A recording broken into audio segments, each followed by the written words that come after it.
अहले हदीस और देवबंदी में फ़र्क बताएं। ये कौन है भाई?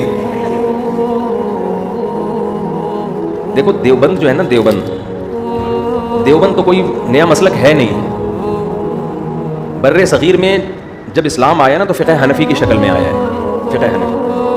तो मलेशिया में इस्लाम गया है फ़िक़्ह शाफ़िई की शक्ल में।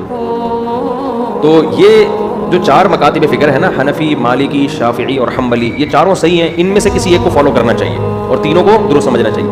बाकी ये देवबंदी नाम जो पड़ा है ये बरेलवी हजरात के मुकाबले में पड़ा है, वरना है वो सब हनफ़ी ही।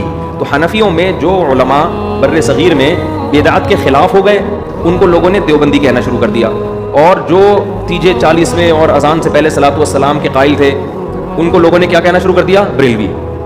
ये भी लोग एतराज़ करते हैं ना कि ये देवबंदी फ़िरका तो आज से 150-200 साल पहले पैदा हुआ है, तो इससे पहले तो ये फ़िरका था ही नहीं, तो जो फ़िरका बाद में पैदा हुआ हो वो सही कैसे हो सकता है? उसूली तौर पर तो बात सही है कि